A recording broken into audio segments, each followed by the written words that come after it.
Good evening, I'm Bill Moyers. There's something so clean, so compelling, so definite about the coming year 2000 that everyone, it seems, is indulging in a little millennial enthusiasm. But consider this, that same year in the Byzantine calendar will be called 7507, and in the Jewish calendar 5759. The Chinese will be marking the year 4698, and it will be the year 1418 in the Mohammedan calendar. Those calculations come from a man who is famous for thinking globally and rationally. Tonight he tells us why we all must follow suit if we want to survive, and why we can't wait for the year 2000 AD to start. Join me for a conversation with Isaac Asimov.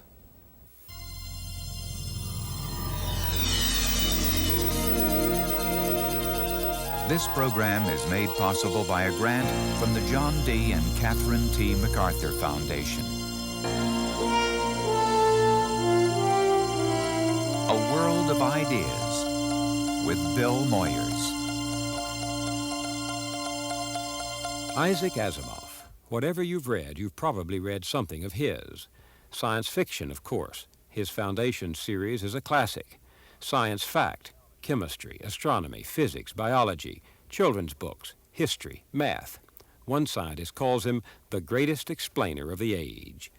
The American Humanist Association has named Dr. Asimov the Humanist of the Year, and some religious folk have considered him the incarnation of the devil.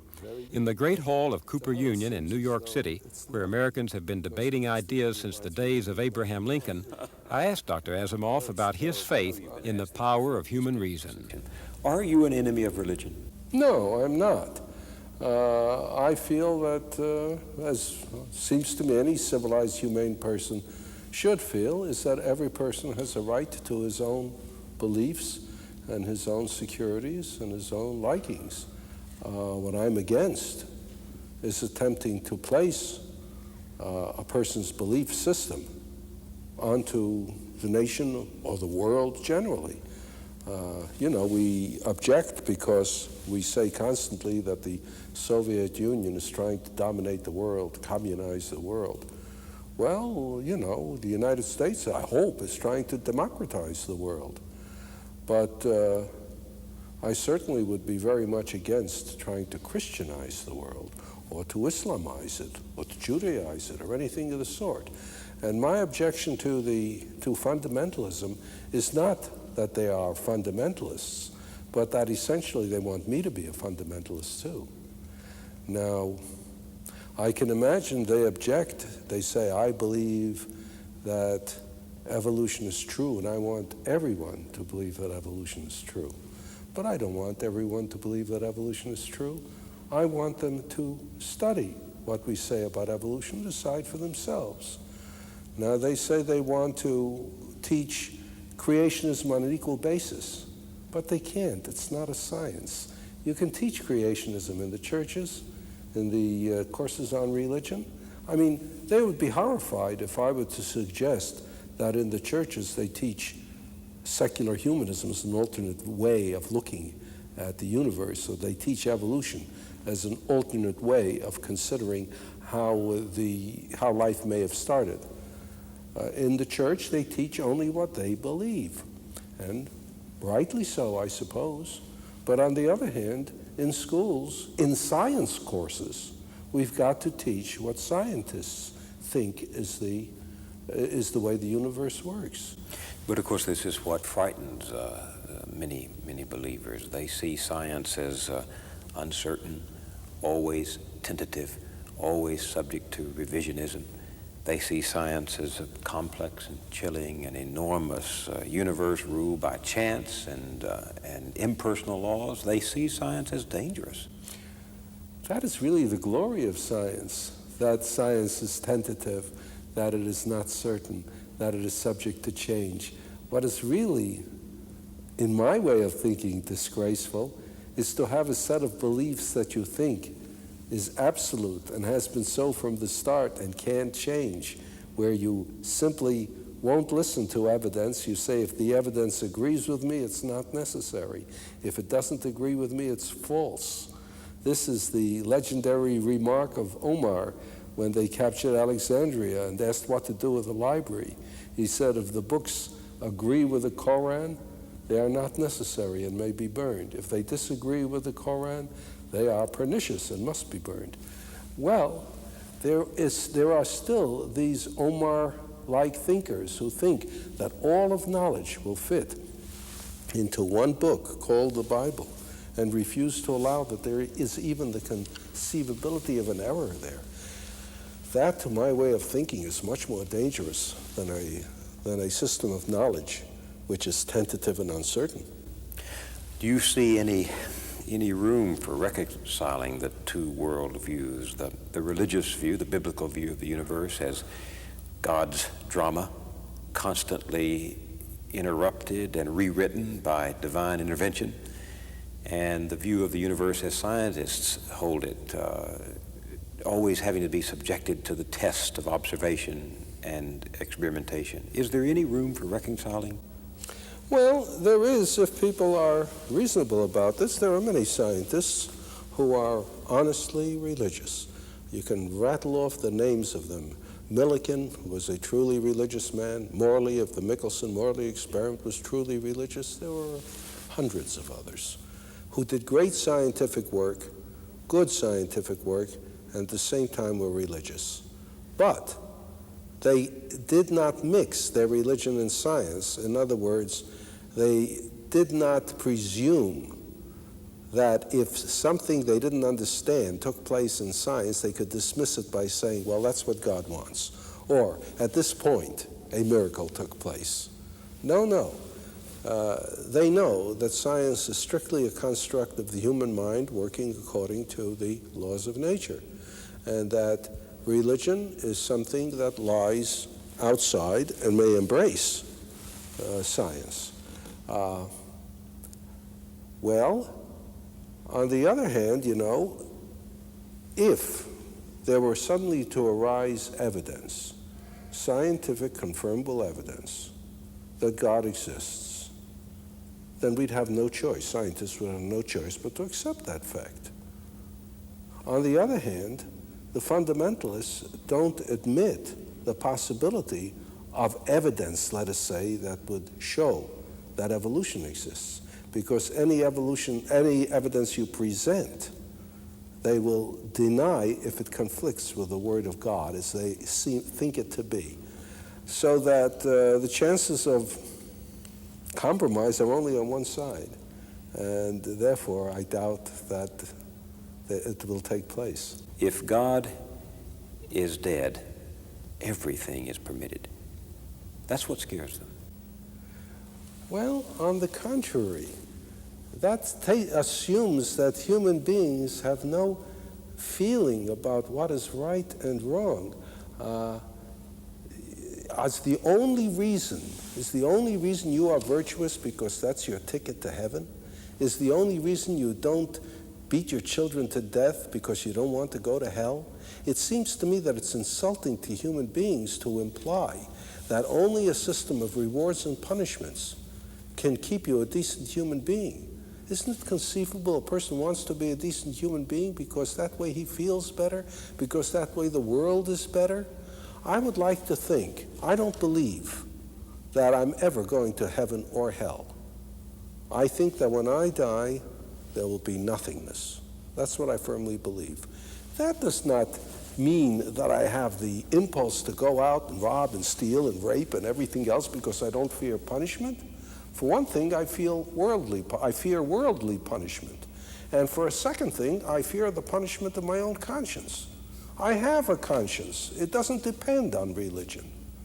And I think it's so with other people too. Besides, even in societies in which religion is very powerful, there's no shortage of crime and sin and misery and terrible things happening despite heaven and hell. I mean, I imagine if you go down death row, a bunch of murderers maybe who are waiting for execution, and ask them if they believe in God. They'll tell you yes. Is there a morality in science? Oh, absolutely. There is a morality in science that is further advanced than anywhere else. If you can find a person in science, and it happens, scientists are only human, who has faked his results, who has lied as far as his findings are concerned, who has tried to steal the work of another, who has done something scientists consider unethical. His scientific reputation is ruined. His scientific life is over. There is no forgiveness. Because the morality is? The morality is you report the truth, and you do your best to disprove your own findings, and you do not utilize someone else's findings and report them as your own. In any other branch of human endeavor, in politics, in economics, in law, in almost anything, people can commit crimes and still be heroes somehow. To my way of thinking, for instance, Colonel North has done terrible things, yet he's a hero and a patriot to some people. And this goes in almost every field. Only science is accepted. You make a misstep in science and you're through, really through. You love the field, don't you? You love science. Oh, I'm very fond of it. I think that it's amazing how many saints there have been among scientists. I'll give you an example. In 1900, De Vries studied mutations. He found a patch of evening primrose of different types, and he studied how they inherited their characteristics. And he worked out the laws of genetics. Two other guys worked out the laws of genetics at the same time. A guy called Charles Carens, who was a German, De Vries was a Dutchman, and Erich von Schermach, who was an Austrian. All three worked out the laws of genetics in 1900. All three looked through the literature, having done so, just to see what had been done before. All three discovered that in 1867, Gregor Mendel had worked out the laws of genetics, and people hadn't paid any attention then. All three reported their findings as confirmation of what Mendel had found. Not one of the three attempted to say that it was original with him once he discovered Mendel. And that's the sort of thing you just don't find outside of science. Reporting to the truth. And you know what it meant? It meant that two of them, Carens and Schermach, lived in obscurity. And De Vries is known because he also was the first to work out the theory of mutations. But as far as discovering genetics is concerned, Mendel gets all the credit. And they knew at the time that this would happen, but they did it. It is the truth that excites you. So what is the value of science fiction? For which you are justifiably universally known? Okay, let's look at literature as a whole. Fiction. Just any kind of fiction. I think that serious fiction, fiction where the writer feels he's accomplishing something besides simply amusing people, but there's nothing wrong with simply amusing people. But if he thinks that he's doing something besides simply amusing people, what he's doing is holding up a mirror to the human species, making it possible for you to understand people better because you've read the novel or the story, maybe making it possible for you to understand yourself better. This is an important thing. Now, science fiction uses a different method for doing this. It works up an artificial society, one which doesn't exist, one which may possibly exist in the future, but not necessarily. And it portrays events against the background of this society. Well, it's amusing, it's interesting, but in the hope that this will give a new way of looking at people, at looking at yourself, that you will see yourself seen against this strange society in ways you couldn't possibly see yourself, seen against the present society. I don't claim that I succeed at this. It seems to me that to do this properly takes a great man, you know, takes a guy on the level of well, at least half of Shakespeare. And I don't come up there, but I try. And who knows, maybe once in a while I succeed a little bit, but I try. And that's why I write science fiction, because it's a way of writing fiction in a different style and enables me to make points I can't make otherwise. Someone said that one great advantage of science fiction is to introduce the reader to the idea of change. of changes that may well be inevitable, but which are not conceivable to the reader? Well, I've said that myself on different times. The fact is that society is always changing, but the rate of change has been accelerating all through history for a variety of reasons. For one thing, change is cumulative. The very changes you make it easier to make further changes. It was only with the coming of the Industrial Revolution that the rate of change became fast enough to be visible in a single lifetime, so that people were suddenly aware that not only were things changing, but they would continue to change after they died. And that was when science fiction came into being, as opposed to fantasy and adventure tales. Because people knew that they would die before they could see the changes that would happen in the next century, so it would be nice to imagine what they might be. And other people decided to make money that way. Well, as time goes on and the rate of change still continues to accelerate, it becomes more and more important to adjust what you do today with the fact of change in the future. It's ridiculous to make your plans now on the assumption that things will continue as they are now. You have to assume that if something you're doing is going to reach fruition in 10 years, that in those 10 years, changes may take place, and perhaps what you're doing will have no meaning then. So that nowadays, futurism has become an important part of thinking in business, in economics, in politics, in military affairs. At any rate, science fiction is important because it fights the natural notion that people would have that somehow there's something about things the way they are right now which are permanent. Use your imagination, which you do so often, in this way. If the next president asked you to draft his inaugural address and said, Dr. Asimov, make sure I say the one thing you think I must convince the American people that they should pay attention to, what would it be? Well, it would be this, that all the problems that we face now that are really important, that are life and death, are global problems, that they affect all of us alike. The ozone layer, if it disappears, disappears for all of us. Pollution in the ocean, in the atmosphere, in the groundwater is for all of us.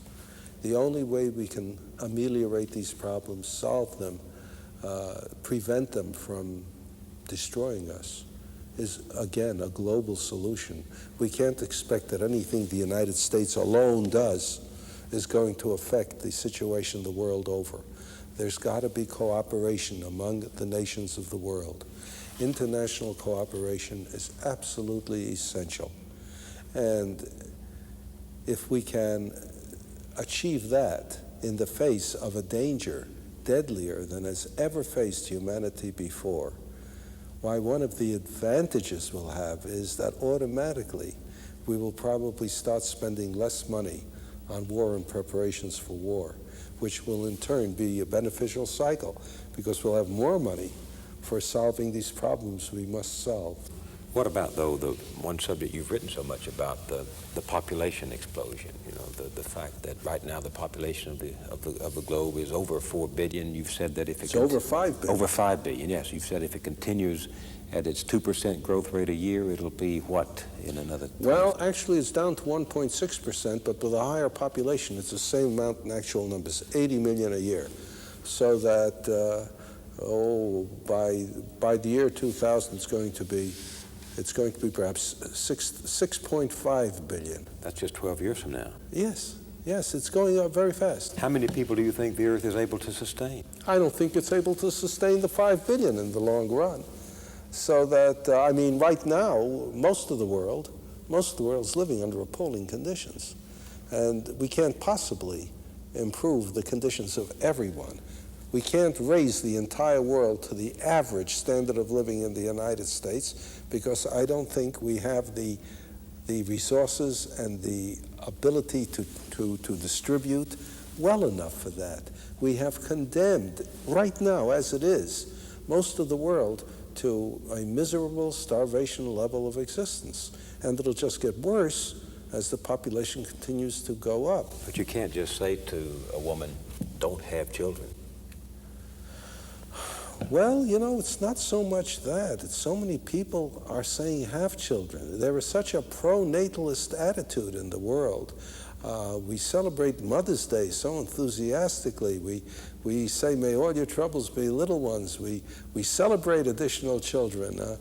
I feel sometimes that if we'd only stop pushing for children, that somehow there would be fewer of them. Why did you say that the price of survival is the equality of women? Because if women have full ability to enter into all facets of the human condition, if they can enter business, if they can enter religion, science, government on an equal basis with men, they will be so busy that they won't feel as necessary to have a great many children. As long as you have women under conditions where they don't feel any sense of value, no self-worth, except as mothers, except as baby factories, they'll have a lot of children, because that's the only way they can prove they're worth something. In general, if you look through the world, the lower the status of women, the higher the birth rate. And the higher the birth rate, the lower the status of women. So that if you could somehow raise the status of women, I am certain the birth rate will fall drastically through the choice of the women themselves. What do you see happening to the idea of dignity, to the human species, if this population growth continues at its present rate? It's going to destroy it all. I use the what I call my bathroom metaphor. If two people live in an apartment and there are two bathrooms, then both have what I might call freedom of the bathroom. Go to the bathroom anytime you want to and stay as long as you want to for whatever you need. And this, to my way, is ideal. And everyone believes in the freedom of the bathroom. It should be right there in the Constitution. But if you have 20 people in an apartment and two bathrooms, no matter how much every person believes in freedom of the bathroom, there is no such thing. You have to set up times for each person. You have to bang at the door, aren't you through yet, and so on. And in the same way, democracy cannot survive overpopulation. Human dignity cannot survive it.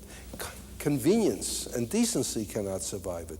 As you put more and more people onto the world, the value of life not only declines, but it disappears. It doesn't matter if someone dies. Of course, so many people say, well, the United States is bringing its population under control, that we're going to have a stable population. We're not even reproducing ourselves, and what the rest of the world does, we can't control. The population in the United States is still going up. The only time it went up really slowly was during the Great Depression, when there were no laws sort of lowering the birth rate.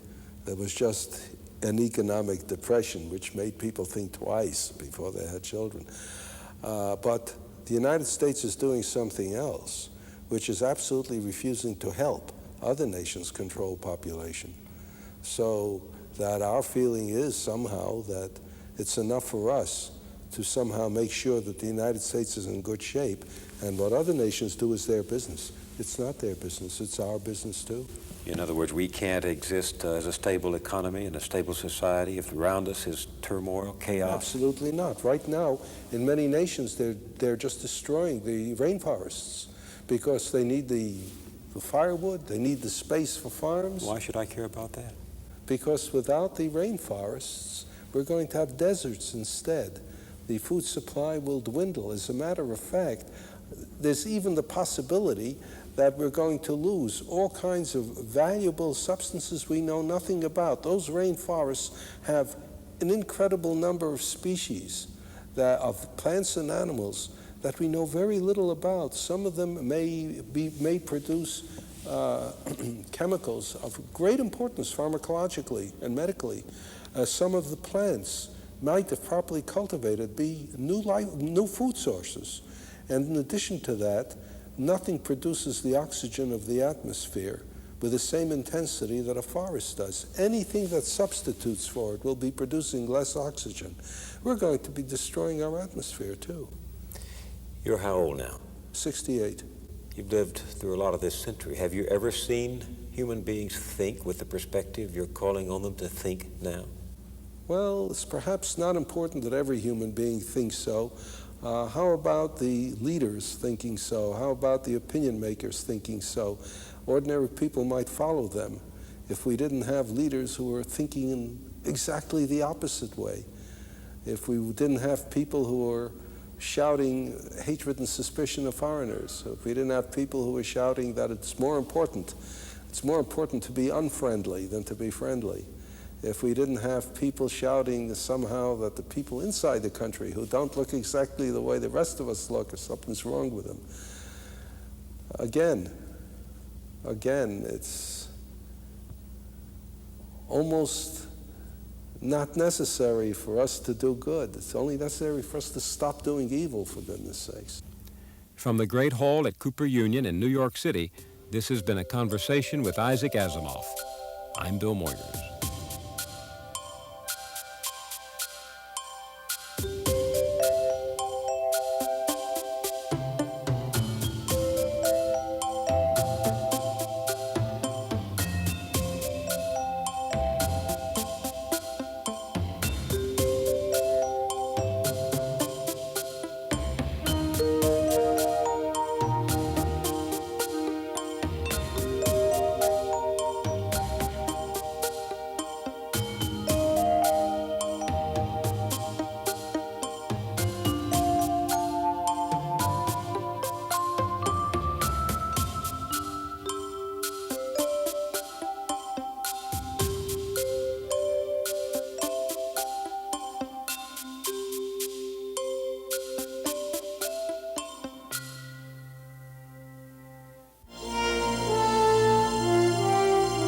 This program was made possible by a grant from the John D. and Catherine T. MacArthur Foundation.